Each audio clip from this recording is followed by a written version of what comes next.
Tim, my question to you is, what are the odds, or is there a chance even, that the Notre Dame Fighting Irish women's basketball team ends up having a better season than Notre Dame football team did?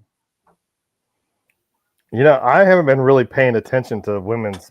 I seen they've been on fire. Women's Yeah. the Notre Dame's women's team, and usually the men's basketball team usually are pretty good, but the women are always usually better on the women's basketball. Um, Top you five know, team all season. I think they got about as good a shot as anybody. they could march through that March Madness, and for the women's side and take one home. I don't know. Will you be rooting for them as much as you root for the football team? Oh yeah, yeah. Even when Oh, it comes to college basketball, I'm rooting for them. Even if men, women. Uh, you know, it's Notre Dame. as much as you root for the football team. Yeah. Oh yeah. Yeah. I'll be watching it during the whole tournament time. Nah, I'm gonna have to call.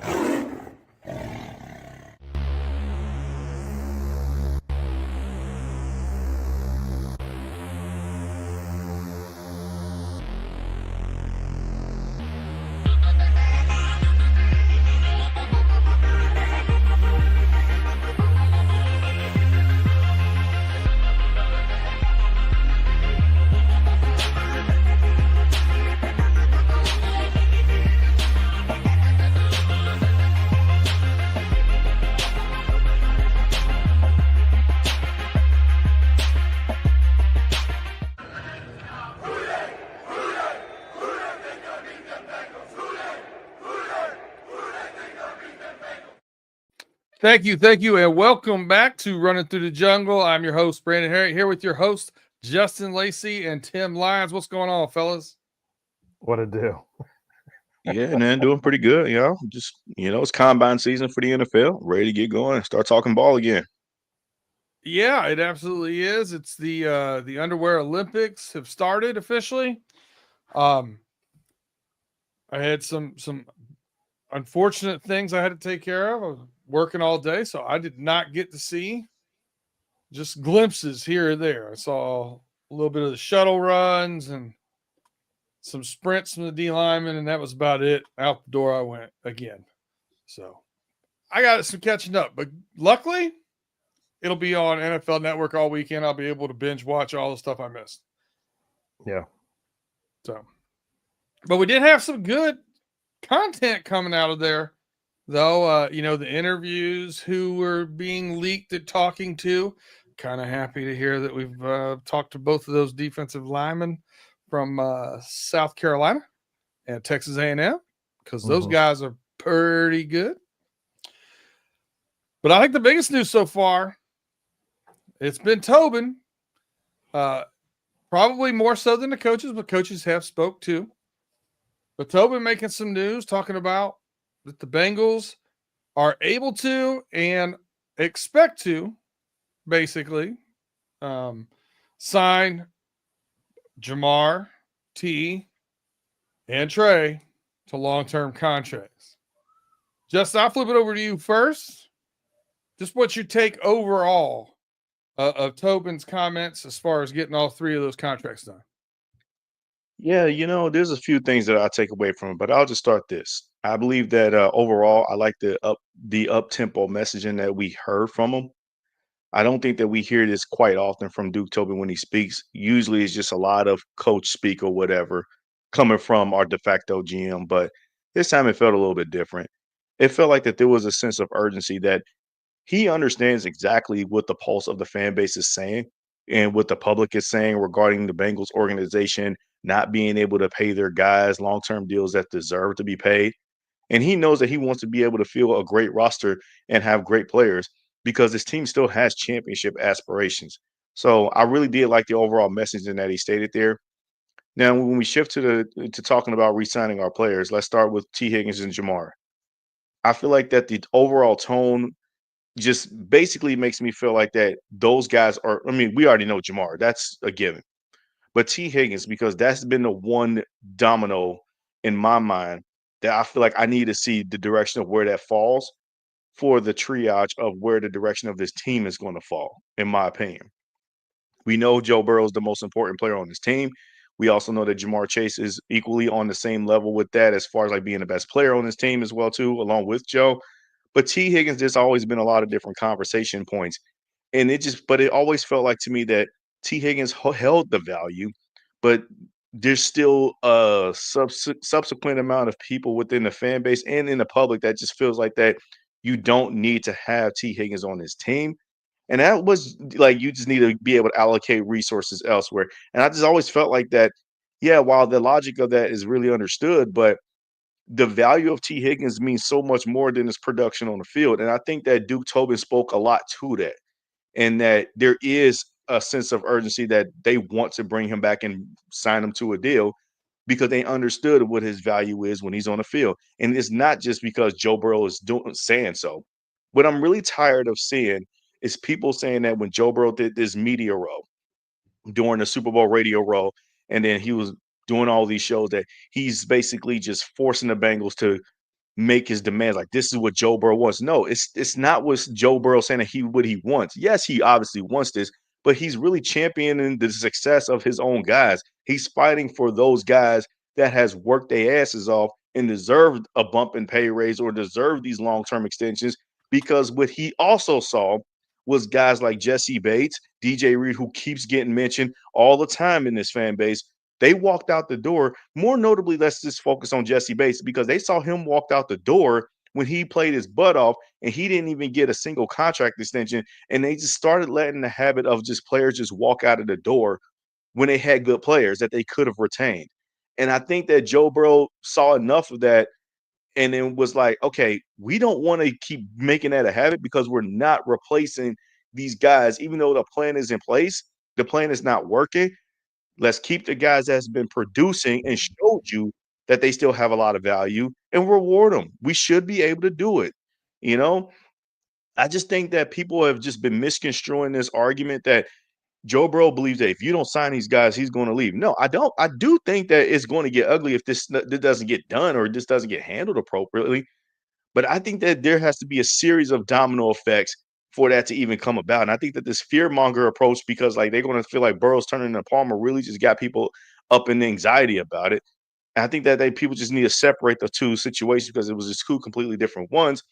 But Trey Hendrickson, the tone was a little bit different, but it still showed that they want to keep him. I'm not going to read too much into it just because at the end of the day, words are words. I need to see the actions, pen to paper actions that these extensions are done or whatever you're going to ultimately do in the end. I just still need to see the actions are done before I can really try to get a true sense of how the tone is going to be set on this team.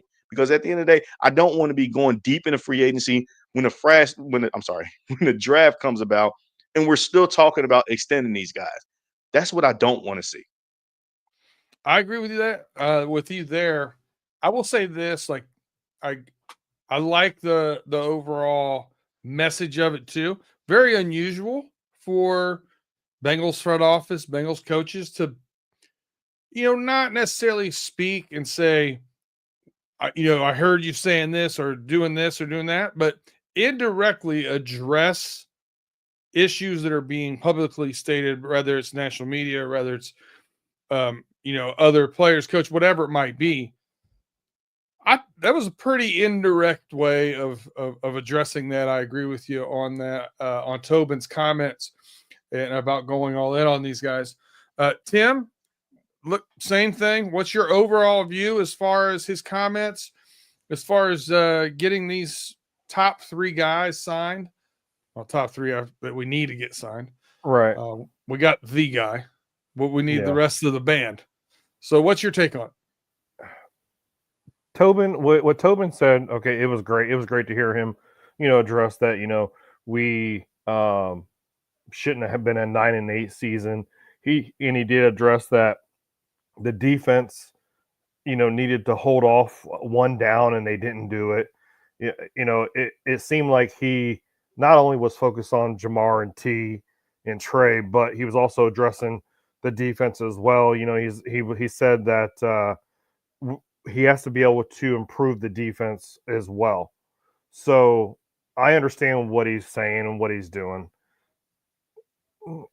I can tell you that the sky is green, but you go outside and it's blue. Until it happens, and like Justin said, until pen is on paper and we see these contracts, because we have to have Jamar Chase has got to get signed. T. Mhm. Higgins is very important. I'm going to say he needs to get signed or tagged, whatever the situation is. And, I have my mixed feelings about T. Higgins. Don't get me wrong. I think Yep. he is, when he's healthy, T. Higgins is a great ball player. But the times when he's not been on the field, Jamar still went off and had good games without him. Let's not get let's so whatever they decide or whatever T's camp decides, if he re-signs with the Bengals or if the Bengals franchise tag him, whatever situation is, great. I'd love to have that number 1 and number 2 wide receiver. It seems like last year we had more productivity from both of them when they were both on the field. T had 911 receiving yards and 10 touchdowns. And of course, we all know what Jamar did. So, of course, it's going to be great to have both of them as weapons for Joe Burrow. Now, when it comes to the Trey Hendrickson piece, Tobin really didn't sell me on the whole Trey Hendrickson side. It was more like, yeah, it's we're working on, it's there. Like that's how I felt about it. Like he didn't really address the Trey Hendrickson thing, but he just kind of was like, yeah, He said it was important, but he didn't make it feel important. Is what I took it away. didn't feel important. Yeah. So like we discussed on backstage, Trey Hendrickson, this could be his last year.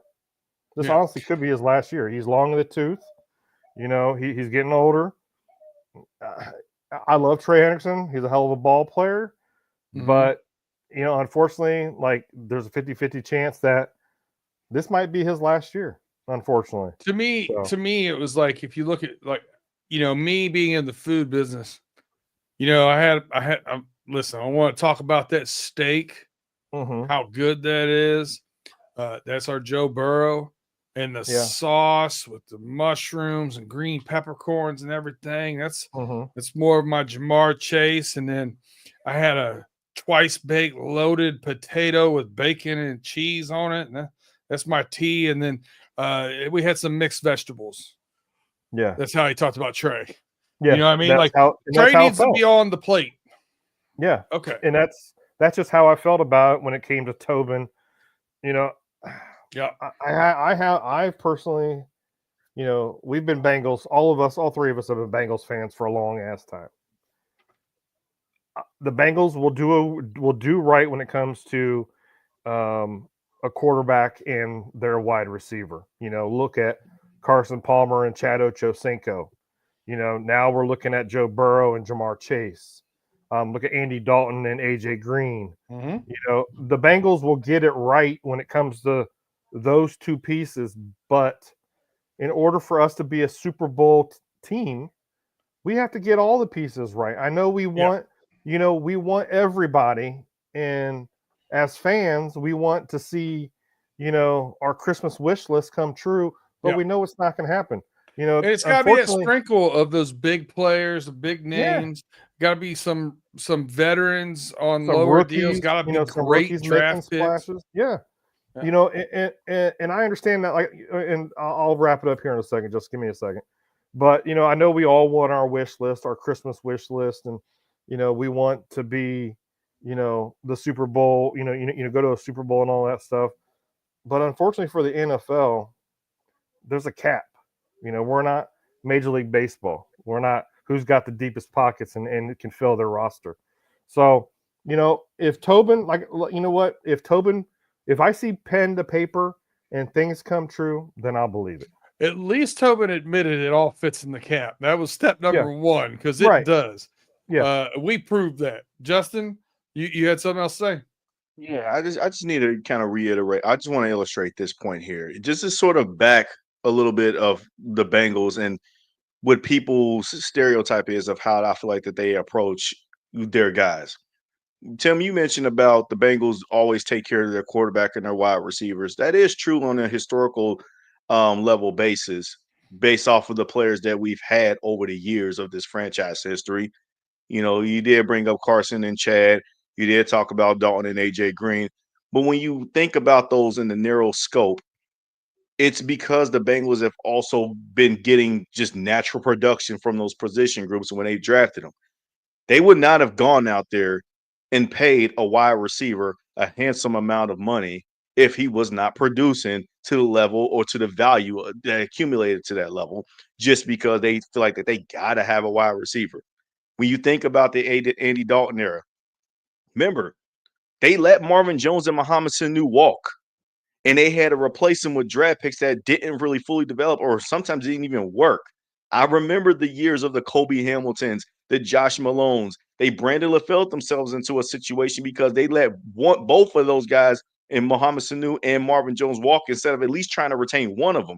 And it made life hell for AJ Green while he was still productive. The But offense just wasn't explosive during those times. listen, I And could make an it, argument on both of those guys wanted 3 or 4 year contracts, and both of them produced for about one more year.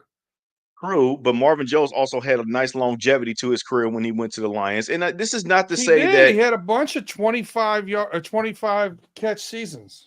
look, it probably well could have been a situation where the Bengals, but it speaks to my point a little bit more. The Bengals probably looked at it as like these guys are probably overvaluing themselves a little bit more with inflated value because they were on winning teams from 2011 to 2015. Well, them 2012 to 2015, I should say. But for the Right. most part, they don't understand that like players have their own self-valued worth, and then there's the market value worth of where you really are for real. And Mhm. then there's the team value that where you kind of like bring about it in the middle. And I think that the Bengals probably do a really good job of trying to steer them to wherever the prime meridian line between the two. And the player just got to make a decision from there. If they're telling the truth, if they want to just bet on themselves. And in that situation I'm illustrated, they try to bet on themselves. But I'm saying this is because while the notion is that the Bengals will only take care of quarterback and wide receivers, I don't think that's always true. They gave Andy Dalton a contract extension, yes, but that was a pay-as-you-go contract that was very favorable for the organization because they know Andy is not an elite quarterback, but Joe Burrow obviously is. Jamar Chase is literally going to break the top market of the wide receiver market because he's an explosive guy and he should have won Offensive Player of the Year. And it is clear now that he is wide receiver one in the NFL along with him and Justin Jefferson. So, and then that's the same thing goes with T. Higgins. T. Higgins is the number one rated free agent right now. And Paul Dana Jr. did this whole thing, this whole slew of I guess stats on his podcast about a few weeks ago regarding number one graded free agents entering the free agent market that prospective season. None of them hit free agency. Not a single one. They all either been tagged and re-signed or tagged and traded. And there's only been few instances when it was a tag and trade. And that's where T. Higgins' situation brings uniqueness to it.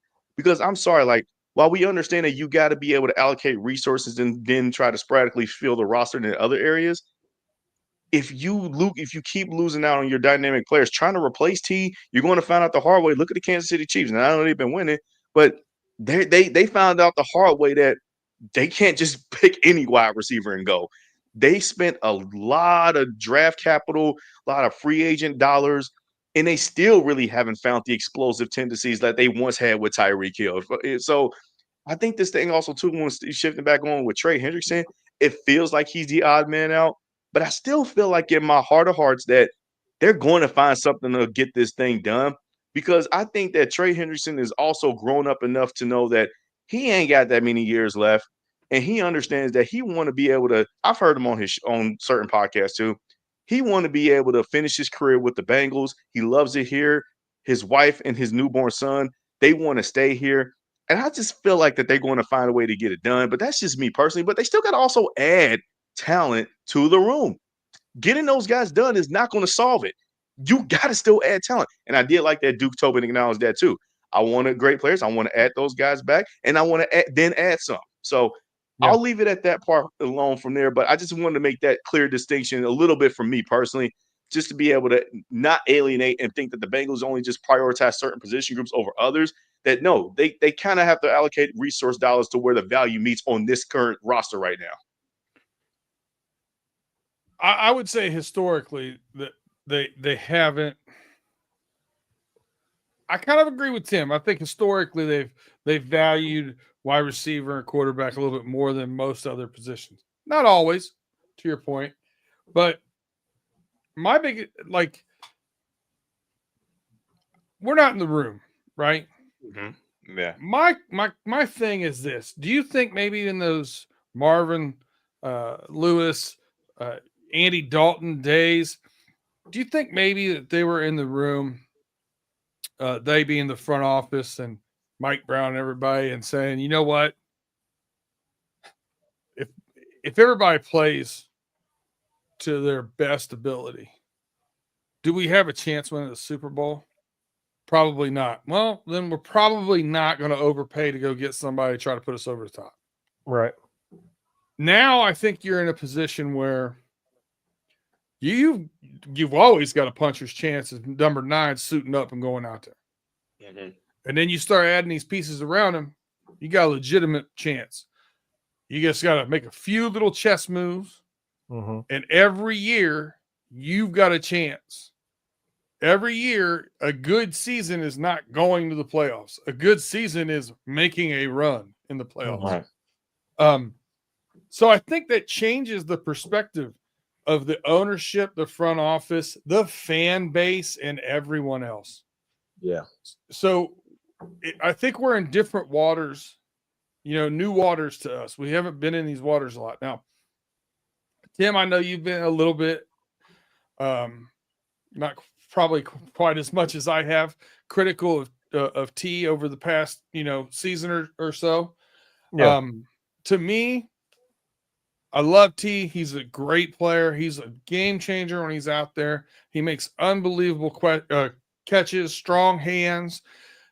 Seems to be getting more physical going over the middle over the past 2 seasons. Yep. Things I really like. I still question, and do I want to sign him? Let's start there. Yes. End of that, right? Am I going to crucify the front office if it takes $30 million to sign him and they don't? I'm not going to do it. I'm going to say, all right, go spend $14 million, see if you can get Chris Godwin. And then maybe at 17, does McMillan, T-Mac from Arizona, fall to 17? 6'5", 212. Best wide receiver in a game last year. Shit, I'll even do you one better. When you look at the draft, Colston Loveland, your boy out of Michigan. I mean, so if they bring back a guy like Mike Gesicki and draft a guy like them, the Bengals have got to learn how to evolve, and they haven't really done that. I think Loveland is an interesting conversation piece if you keep T. If you sign T, and now here's the weird part about this, right? And I'm gonna go off script here a little bit, but Eric All got injured at Michigan and left and went to Iowa after the season because Colston Loveland came in and showed himself as being the next big guy. So for Eric All to get injured again and miss a season and Colston Loveland to take his position while he's out again, I don't know if I can wish that on that kid. I mean, look, the irony is too crazy stuff. That is the crazy. irony is too crazy. But that said, I think come back, play it to, that Eric All a little bit more in line and Colston Loveland a little bit more out. Those guys are maulers too. Both those guys like to block. Yeah, and so I'm also going to throw in Tyler Warren. Tyler Warren out of Penn State. But we're going to start seeing that though. Like, all right, let's switch this up. And how many times did we talk about it last season about the defense never moves? I think you're going to start seeing some of that stuff. Yeah. Yeah. And to that point about Eric All, look, before he got hurt, the conversation coming out of training camp was they got a guy that can really change and morph the offense into something different. That's the thing. The Bengals have never been able to truly evolve the value of certain position groups throughout different formations to be able to get the best out of certain players. And until they do that, that's why I just don't feel comfortable of moving off of certain guys that's been producing for them. Yep. But they got to learn how to identify and draft better. But I'll leave it at that because I know we got to move on to the next topic. So my wrap up on the Tobin and the coaching speak. Agree with you guys. I love the fact that they indirectly address those things. They were talking, they say, hey, listen to us. Mm-hmm. We got the money to do this, and we expect to do it. And this is what we're going to try and do. Let's go. But to me, I'm going to tell you where I land at success. Anything at this threshold or over is success to me for this offseason. We have Joe Burrow. Jamar Chase gets paid as the best non-quarterback in the game and signs his extension. T. Higgins either signs his extension or we tag him and trade him. At that point, I'm good. Everything else is gravy. What about Trey? If we get Trey signed, gravy. Oh, I'm ecstatic. I would say anything past signing and trading T, I'm happy. If you sign T and sign Trey, that's gravy with mushrooms and shallots in it. So that's me. That's where I'm at with success, right? If you get the main two done and at least don't let T walk for nothing. Like you said, nobody that's that high rated a free agent gets to walk away for nothing. Period. Yeah. Right. So that's where I'm at. Now, there's a lot going on in national media, and we've keep talking about this, but where do you think it is between Tobin's comments and national media's comments? We have the Bengals fans seem to be on both ends of the spectrum. Some Chicken Little, the sky is falling, and some, we're going to sign everybody. Everything's great. Going to the Super Bowl. Where do you guys think? And I'm Tim, I'm going to throw this over to you. Where do you think we land at as far as reality versus those two things? Well, we know Jamar Chase is going to get signed, so that there's a reality. There's a reality there. There's no way the Cincinnati Bengals are stupid enough to let the best wide receiver in the league just walk the hell away. Just finish out his contract and just walk. There ain't no way in hell. If that happens to be one of your quarterback's best friends, go ahead. Yeah, if that happens, I'm just going to stop watching the NFL completely, say piss on the Bengals, and I'm done. But anyways, so that's a reality. We already know that's a reality. T. Higgins, Trey, Mike Gesicki, all this stuff. I'm like in the middle of the road here between reality and fairy tale land. I'm in the middle because, things could happen. T. Higgins could be tagged and he could be traded. We could re-sign him. Mike Gesicki could get a contract because I believe Gesicki deserves a contract. He played very well. Trey Hendrickson, maybe I don't know. Trey Hendrickson is like that piece for me is where I'm right in the middle of the road with, because part of me as a fan of Trey Hendrickson, I want him to be a Cincinnati Bengal until the day he retires and takes off that uniform. But then there's the reality side of me that goes, how much more is he going to produce? We've seen what happens in past years. Carlos Dunlap used to be a hell of a defensive end. Also, and then he just kind of a one-trick pony. Yeah. So, he kind of fell off. So Trey Hendrickson, I love the guy. I love him as a fan, but in reality, I don't know. But everybody needs to just relax. It's the off season. We got a lot of off season to come. We got the underwear Olympics. We got the draft. We got, tampering, legal tampering or whatever the hell it is to be able to talk to your players and all that stuff coming up. Free agency. Just relax. Take a deep breath. It's not the end of the world. The sky's not falling. There's not spaghetti and meat, cloudy with the chance of meatballs and the sky is falling with meatball. Just relax. There's part of me that has faith in Tobin and Mike Brown in the front office. There's part of me that has faith in Zach Taylor.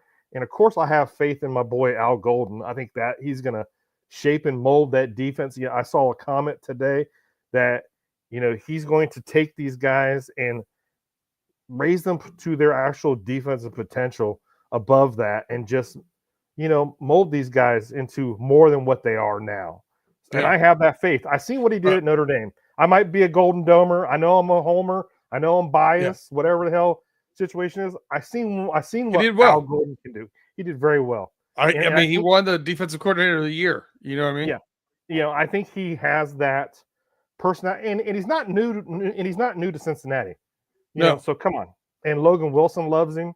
You know, I Yep. think Jermaine Pratt is still a little hurt about, you know, him coming back. I don't Yeah, know. who cares?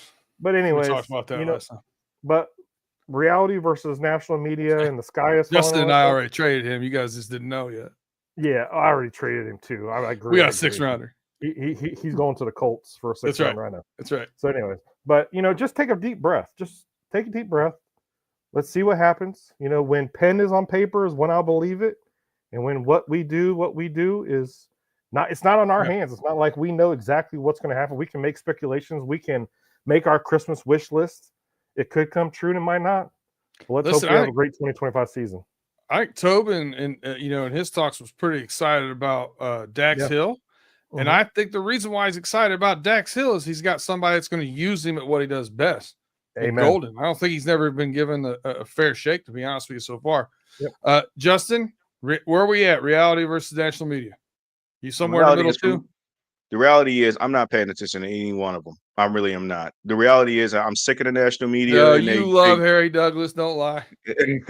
I heard what Twitter has been saying, but I protect my peace and I protect my energy and not click on any videos or anything that surfaces mentions of national media in their conversations regarding the Cincinnati Bengals offseason, just because I already know what's going to be. It's the same clickbait stuff that I hear all the time. And quite frankly, it's the easiest way to throw stones at the Bengals because they just seen a quarterback that had an MVP caliber season that didn't make the playoffs. They're putting that on the fault of the Cincinnati Bengals organization. But on the flip side of that, I'm not dealing with these Bengals fans, these other Bengals fans too, because they're so overreactive and so overcorrective and trying to fix things that they try to look at it as like they're not flawed when this team was absolutely flawed. Okay. Like, I understand that you want to throw sticks and stones at the Bengals front office and whatnot. I'm one of those people that will throw sticks and stones at them too. But at the end of the day, I'm going to hold accountability where accountability needs held, and that's with the players too and the coaches. Okay, this is not the first time that we are seeing a high-performing quarterback player to have a season like this and miss the postseason. Okay, we've seen this before. It's unfortunate that it happens, but at the end of the day, when I think about the Bengals front office and the moves that they made, they had good, solid plans in place. It just didn't work out. The plan for Jesse Bates that I mentioned earlier in the show. Jesse Bates, they said, okay, we tried to do what we can to offer a contract and bring him back. It ain't like that they willy-nilly said we're never going to get a deal done with him. We know in advance we're going to just move off of him. They tried to do what they possibly could to get a deal done for him. It just unfortunately it was just too much of a hard grind that they looked to pivot and went the direction of drafting a guy like Dax Hill who had a lot of versatility. Unfortunately, they ran into the problem that seemed to surface and bubble up to the surface this past season, and that's not developing rookies and young players from their coaches. And that coach was one of them, was Lou Anarumo. That was one of his bigger flaws, and we saw it on front and center. So that's the thing. Like, if Dax Hill was to have worked out at center, if Dax Hill was to have worked out at safety, I understand what he played at Michigan. I don't care about that. If he would have worked out at safety, nobody would be complaining about the Jesse Bates thing. I promise you. Because guess what? Nobody's complaining anything about Carl Lawson when they let him walk because we signed Trey Hendrickson and he's doing what he's doing. So this is the thing that I'm just so tired of the different consensus of opinion on both sides. All of it can go to hell for me. I don't care for any of it. I'm sure the Bengals are somewhat in the middle, but we're going to talk about it here shortly coming up here about these these team report cards and stuff going on. It's the same thing. They're just trying to attach some sort of whatever correlation that they possibly can and then label it that this is why the Bengals are cheap, blah, blah, blah, this, that, and the third. No matter what the Bengals do, if it doesn't fit the narrative, they're always going to just if it's something good, they will never talk about it. And if it's something that's unpopular or something that doesn't sound good, they're going to use it to label the attach of why the Bengals are cheap. The Kansas City Chiefs, now they just tagged Trey Smith, their guard, and they're hoping to get a long-term deal. But they said early on that they weren't going to place the tag on him. He can just go ahead and walk in free agency. Not a single person said that not a single person tried to say anything negative about the Chiefs because they got championships. I get it. But at the same time, why is it that the minute that we talk about T. Higgins, whether if we don't place the tag on him or do place tag on him or look to final extension, nobody in national media says anything good about it? No. They always have a problem. It's because they're conditioned to believe that Cincinnati and the city of Cincinnati and the Cincinnati Bengals front office and their organization just do not deserve nice things. And when I hear enough moving of the goalposts like that, I just stay clear. I just don't care no more. And I used to care so much, but now I'm to the point where it's like I don't even care to even click on something that somebody has shared. I acknowledge that is there just by, hey, I see that it's here, but I'm just going to keep scrolling on and just not pay attention to it, not ruin my mental health because I just don't need to bother with that. I just don't allocate enough emotional equity in that kind of stuff anymore just because it's all frustrating and it all just gets on my nerves at this point. All right, I'm gonna tell you how much energy I'm gonna put into it. Harry Douglas, overrated as a football player, overrated as an analyst. Keep it pushing. I don't even care. He tried to fight a Twitter fan. He tried to come at a Twitter fan, Brickley. I saw in the comments. I was like, Harry Douglas, get a life because you got roasted on a terrible take, man. Get gone somewhere. It was a really bad take. And, no one's out here trying to point out the fact that he averaged 1 touchdown per season over his 10-year career. We're letting that go. Yeah. And it's less than 2 catches a game for his career. I mean, we're not getting into that kind of stuff. I don't want to get in the weeds on it. Yeah, bro, and it's not just him, bro. Shannon Sharp, man, who's somebody I used to respect glowingly about the platform that he was creating, he just turned into a complete jackass that just hates Joe Burrow for some reason. Amen. And there's no reason he's just a for big that. troll right now, yeah. Bro, like, and he does his show. I had to stop watching this nightcap show with Chad Johnson just because it's like, dude, I used to appreciate you and how you built this platform for yourself after the thing that happened with him on First Take with him and Skip Bayless. But now I'm to the point where it's like, dog, I'm starting to kind of lean towards. I see why Skip Bayless came at you brick on live on TV now because you do this kind of stuff, man, and it's just like, bro, I can't do it no more. I just can't. Mm-hmm. All right. Well, we're going to take a quick break here from our sponsors here. While we're out there, like, subscribe, rate, review, and share us. Tell a friend about us. And we'll be right back after these messages and get back into more Cincinnati Bengals talk with Running Through the Jungle. We'll be right back.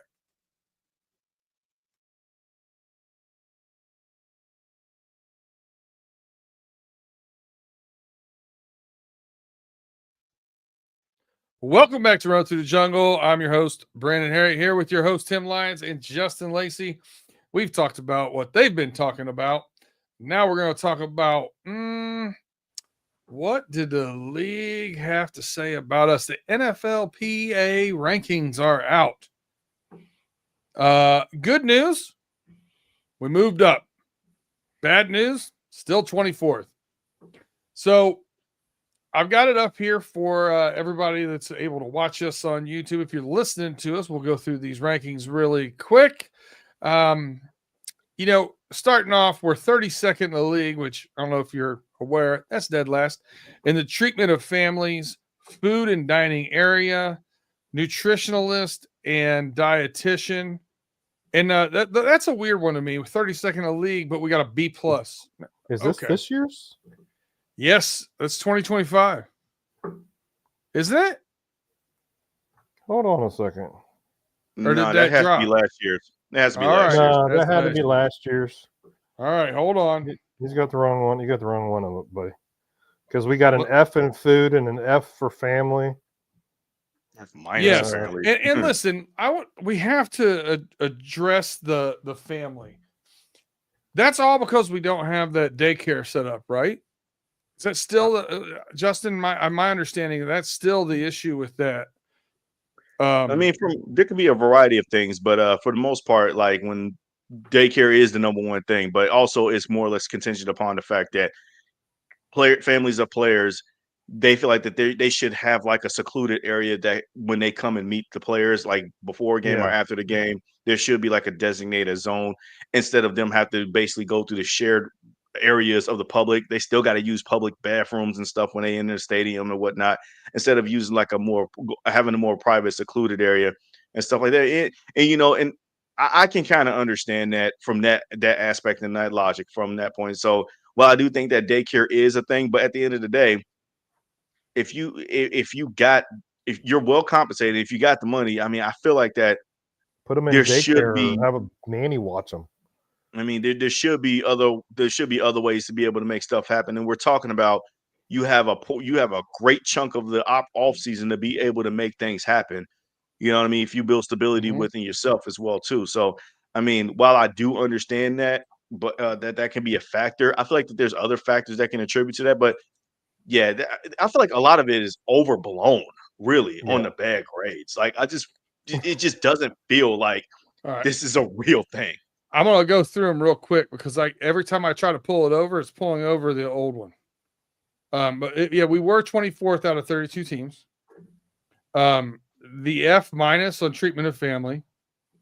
The F, it's still the same thing. The F on food and dining and in 32nd nutritionist dietitian. But where we did, the new upgrade in the locker room, A plus.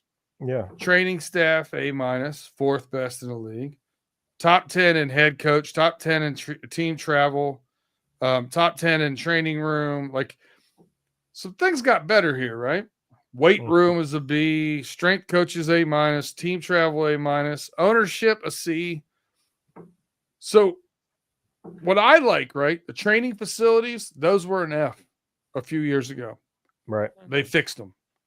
The locker room, they fixed it. So, I expect us to see one of these things, treatments of families, food and dining areas. I expect something here to get an influx of money once this year's sponsorship comes in.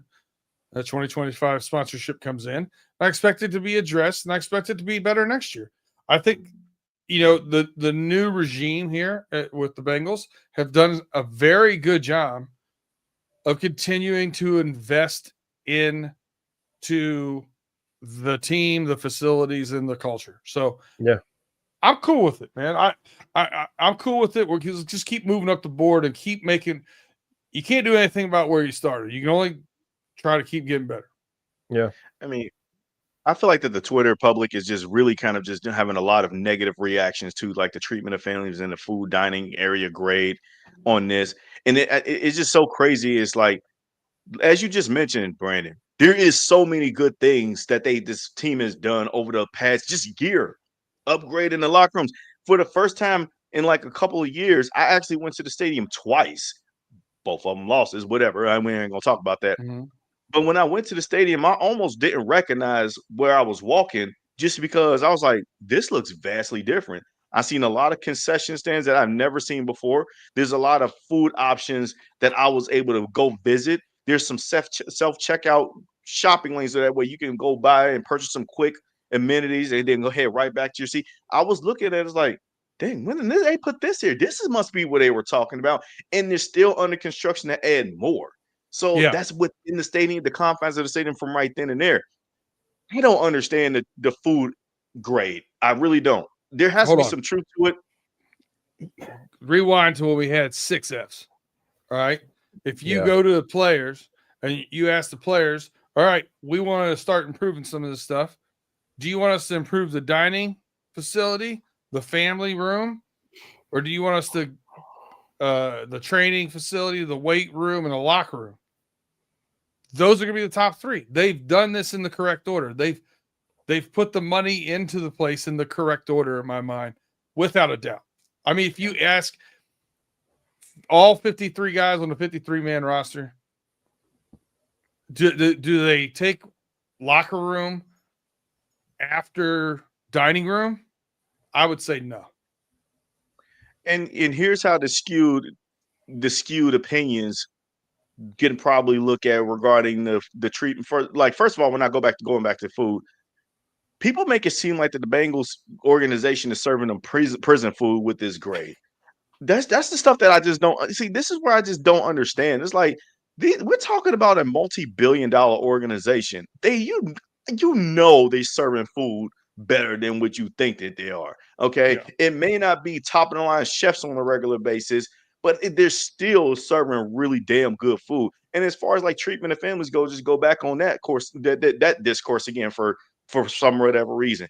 I do agree. Yes, those have to improve to some symbiotic point to make it feel like that your families are well taken care of. But I just literally heard Trey Hendrickson on Radio Row at Super Bowl weekend on Ross Tucker's podcast, which was a horrible podcast, by the way, but Trey Hendrickson was awesome. And he mentioned how much the Bengals had taken care of his family, not just by money, not by just monetary value, but the way how they just been there to help support him.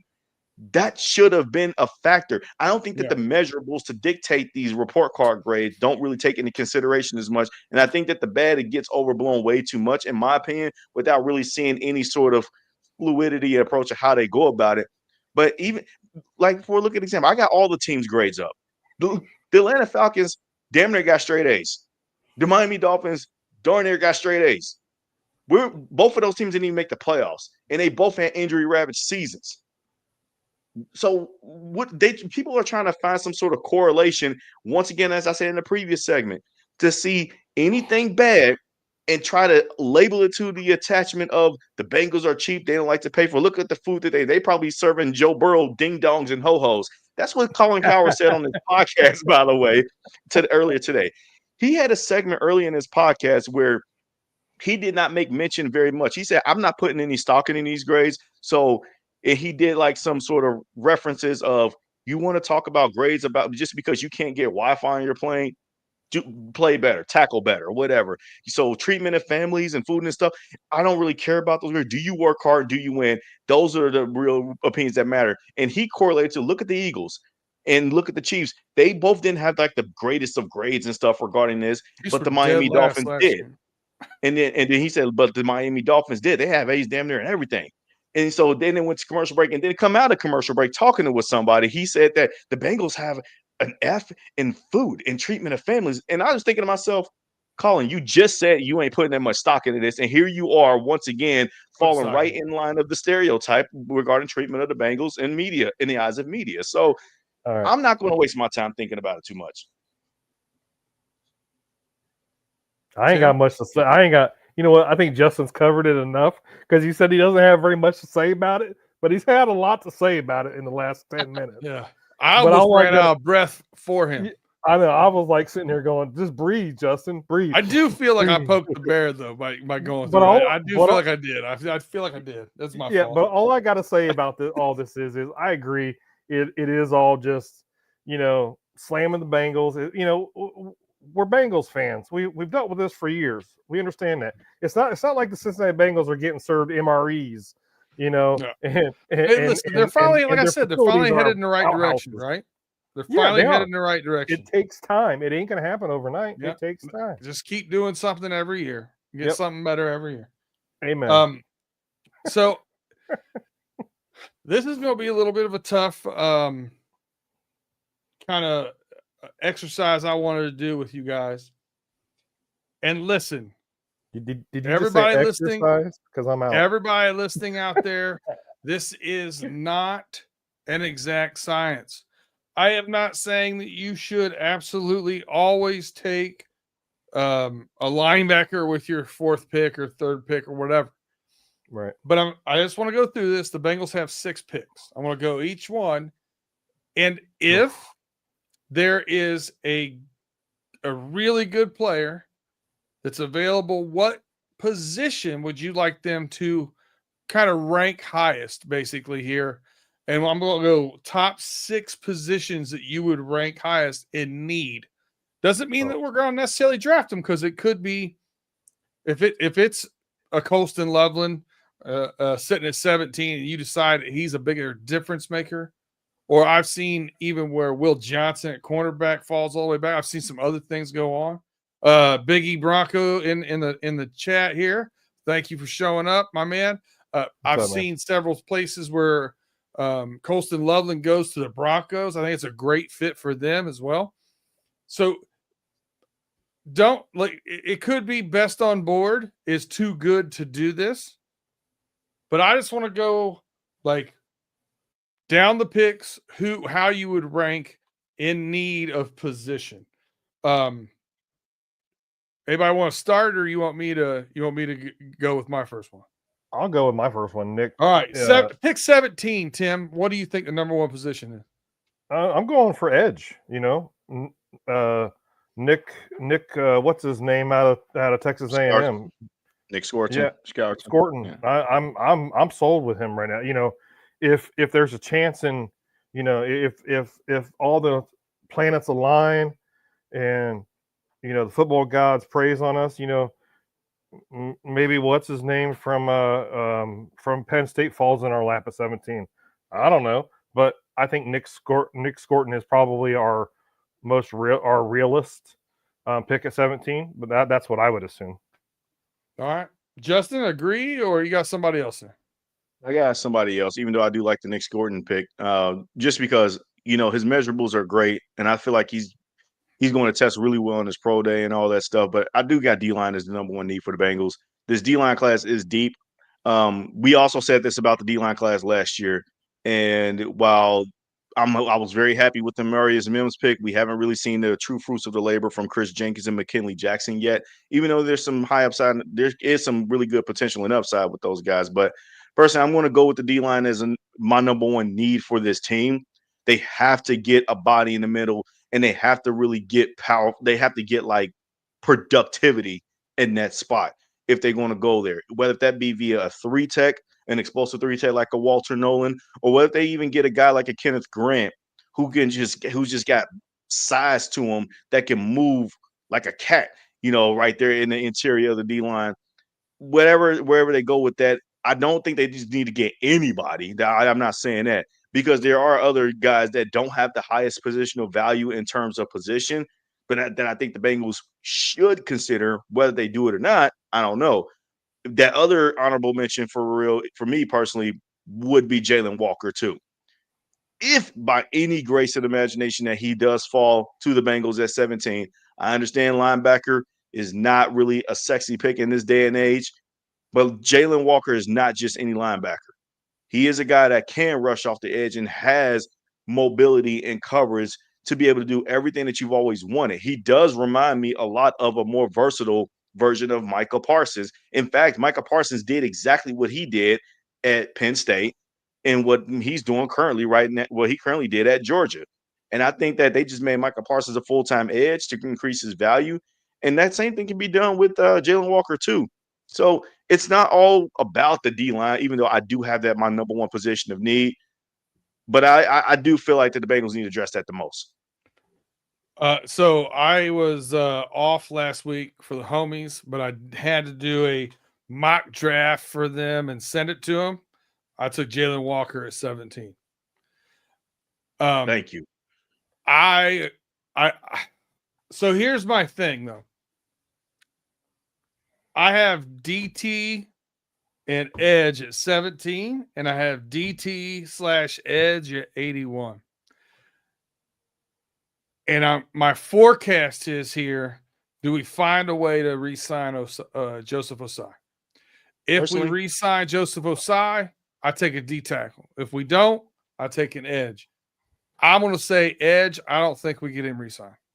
Oh, all right. Before we go into the second round, because the reason why Jalen Walker is on my board in this sense is because I'm projecting the Bengals going to get a deal done with Trey Hendrickson, but just not stop there, that they're going to get him some opposite help, whether that be via a guy like an Azeez Ojulari, a 1-year or 2-year deal with Chase Young potentially, or even a cap casualty candidate in Joey Bosa, even though I know he's up there in age. Or you might be able to throw out a big spending signing with DeMarcus Lawrence from the Dallas Cowboys. But I think that the Bengals might reserve that for like an Osi Odigizua from the Cowboys and put him in the middle. That can probably be your big free agent acquisition to start. Levi Ozarike from the Lions, to where it's not pigeonholing you into that need. And then realistically, you have a guy that has extreme versatile value in Jalen Walker that can rush on the same side as Trey Hendrickson without necessarily getting in his way. He can kind of be like mop-up duty, so that way guys just can't just cover him on the D line, like on the opponent's O line. So that was my thinking behind the Jalen Walker pick too. Austin Zart, we don't have the Matrix on this show, but if we did, I would put you in it for this comment. He said, Abdul Carter, I kind of think he's most likely going to the Eagles. My friend, Abdul Carter is not going to be there after pick 2, let alone 32. That is so fun, bro. If he would have said that on the Homies podcast, they would have put him in a blender, or like stopped all that if he was on Homies podcast and threw that comment out. That's funny. I think he's going to be in the top 2. All right. So Justin, you've got a DT. Tim, we'll go back to you here. Pick 49. What position do you think is most needed? It all depends on what happens with T. Higgins. If T. Higgins gets signed or not, or tagged, or whatever the situation is. Crystal ball us, baby. Yeah, if we'll say if T doesn't get tagged, or put it this way, let's say we don't sign T, but we tag and we trade him. I believe wide receiver at the second round, possibly. I don't know. See, here's what I think. I think I'm not prepared for this, though. If you do tag him and trade him, I think you get somebody inside of 49, and that's where you pick your wide receiver. Yeah. So we couldn't. Yeah, no, that'd be perfect. Wide receiver in second round. Yeah. So you want to take wide receiver here? That's what I would. That's what I would assume. But it all depends on what happened, how it happened. How. Yeah. Oh yeah. This a lot could before the change from draft. here. We know that. Yeah. We're just going as we think it's going to play out. Justin. Yeah. Pick 49. What position? I think that this is a perfect spot where the Bengals can probably get a positional value of safety in this. And call me crazy, but I think Xavier Watt can potentially fall in this spot. I don't think that another one. Dude, the safety class is and another not. one. Don't get me wrong. I don't care. I'm sorry, I don't mean to interrupt you. I love Xavier Watts. He was a hell of a player at Notre Dame. But another safety? Yeah. I do not trust Geno Stone and Dex. I do not trust Geno Stone and Jordan Battle. This is Geno's last season. Okay. I understand. I understand they can still hold the positions right then and there, but sorry, if Xavier Watts is there, a guy that can fly around the ball, and if the Bengals don't bring in another body as safety, because the corner class is just not as deep this year either. I think that this is a good spot to get a good value at safety, and I think Xavier Watts is that pick. Now, if he's not there, then I think that you can wait a little bit. And so my honorable second option would be value at tight end with Colson Loveland, not Colson Loveland per se, maybe Harold Fandon Jr. Get one of the best tight ends in this class. I think that talent board is going to push down so far enough to the point you might have to go with one of those guys just because it's there. Yeah, I agree with you. Okay, yeah, you convinced me. I'll shut up. So I went second round. I went someplace I still think I can get a very good player in the second round at one of those positions, not one of the flashier positions. One of the top 3 at this position could still be there at 49 in my mind. Genty. And it's something I got real sick of watching last year. Oh. Give me a guard. Yeah. Give me a big ugly. That's who I'm taking at 49. All right, Tim. Pick 81. What position do you want there? I was thinking guard in the third round. That's what I was thinking. So but possibly, but it could be possibly maybe a linebacker. A guard, maybe linebacker. I don't. I'm kind of, like I said, I haven't really played around with this whole offseason thing yet. But I'm gonna say, maybe a guard or maybe a linebacker. Guard, you get one. A guard. Okay, guard. We'll go guard. All right, guard. We'll get a good guard at round 3. I think there'll still be. Can too. Yes. I think there'll be somebody that will be available. So yeah, I'd say guard. Justin, what are you taking here? I do not like this guard class. So I'm going to just really kind of structure it toward interior lineman as a whole. So that way I'll have an option to take one of the better centers if they're there. But give me linebacker 2 in this spot, and I'll double dip. So I'll get like a potential Jalen Walker type hybrid player, edge player, hybrid linebacker position. If I'm lucky enough to get that guy, I'm double dipping and going an actual true linebacker as well too. Because again, people are going to understand that. So you want linebacker or interior lineman? Let's go with linebacker. And actually, instead of saying lineman as a whole, interior lineman as a whole, I'm going to be a little bit specific. I think you can also get a second running back in this spot too. Add to the talent pool. You only get to pick one position. I'm taking defensive tackle because I took edge first, and I understand the assignment. Listen, Austin's art here. He says, I like Jack Kaiser. I do, too. In my mock draft, I picked him at 154. 118 for pick 118. Tim, what position you got? So far, you've got edge, wide receiver, and guard. Jack Kaiser's coming to Cincinnati to play with Al Golden. There's linebacker my linebacker at 118. Bam. I'm not even explain it. That's it. Justin, you've got defensive tackle, safety, and linebacker. What do you want to pick 118? Give me my running back. Just go ahead and throw it in there. Just give me a running back. I need a compliment with Chase Brown because I'm not trusting anybody in free agency. I have edge, guard, defensive tackle, and then 118. I'm taking linebacker as well, Tim. Nice. Tim, at pick 154, you've got edge, wide receiver, guard, linebacker. At 154, you will take.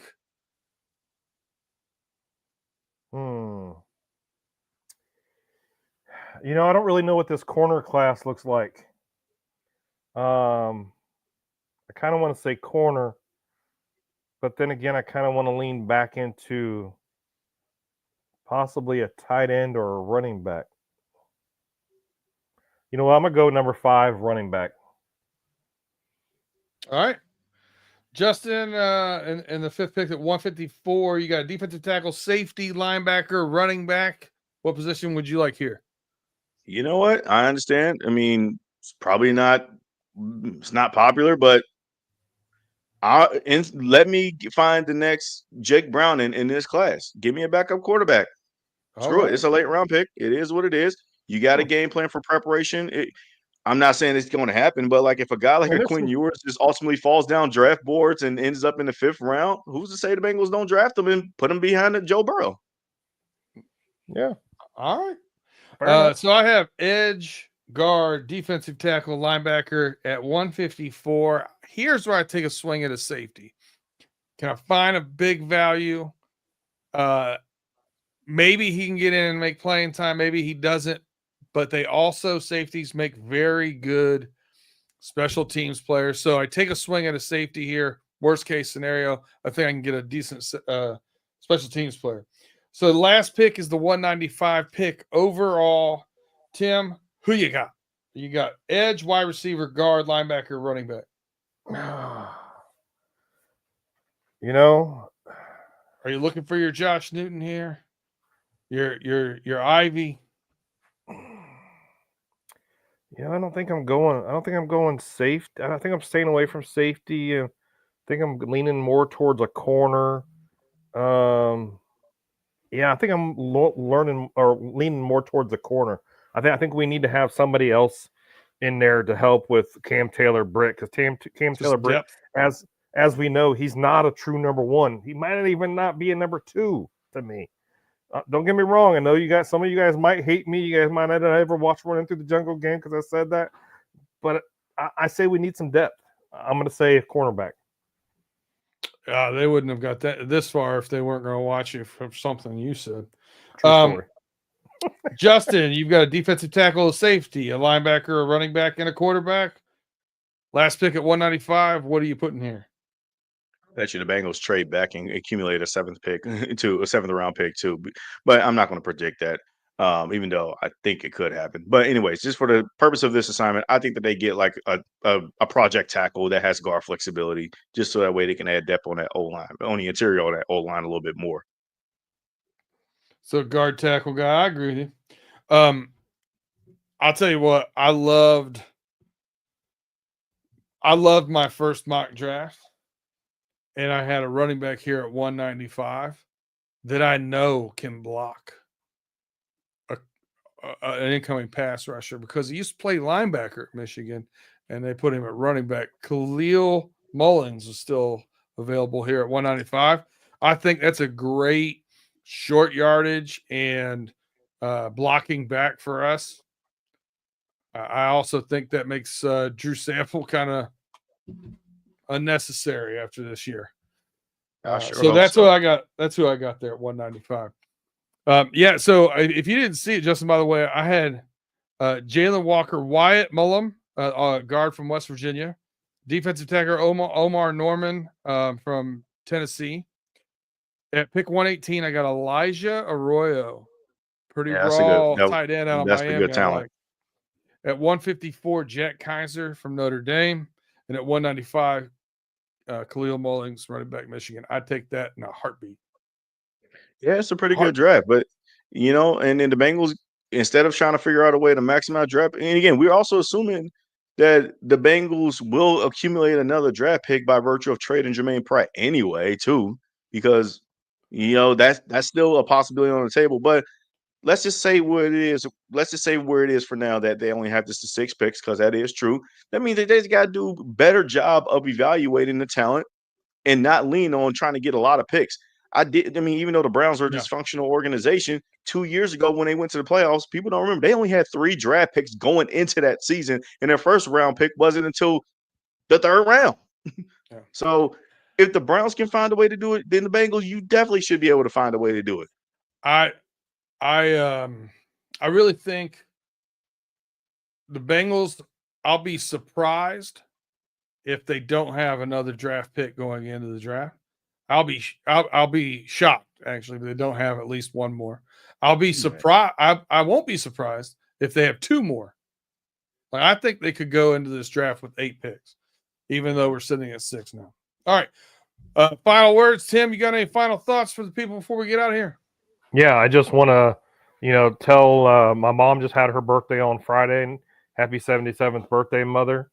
And to my baby brother, who is a leap year baby, he was born on February 29th, but his birthday is, we'll say, this weekend, because he usually starts it on the 28th and parties until he can't party no more. So happy birthday, Tom. Other than that, hope you guys enjoyed the show. Make sure you like and subscribe, and hooday. All right, Justin, your final thoughts? I'm just ready to fast forward on to the draft. Yeah. We've dealt with a lot of different talking, and then really a lot of different media spaces are just really regurgitating a lot of the same info that's boring. Yeah, the combine is nice. It's great to get some different project pieces out there or whatnot. Predictions, mock draft season is here, but I'm just ready for the draft. That's my final thoughts. I was glad. I was happy taking last week off, because I think by doing that, it gave us a full show for this week, and there was actually some decent amount of things to talk about. I will say this. I did want to say an OLI something here. David Mulligetta being out of the conversation with, T as his agent. Them saying that there's new representation lets you know that wasn't going very well with him. Something there doesn't mesh. So I didn't want that to go unsaid. But my parting shot comment here is this. Last year, I had to argue on certain platforms and podcasts and team bases and fan bases and so on and so forth. And I had to argue about Joe Burrow being on Mount Rushmore of quarterbacks playing right now. And I had to argue about where I thought he sat, and that was second. I thought he sat second. I'm getting ready to have a whole new argument this year. The best quarterback on the planet is Joe Burrow, and it ain't up for debate right now.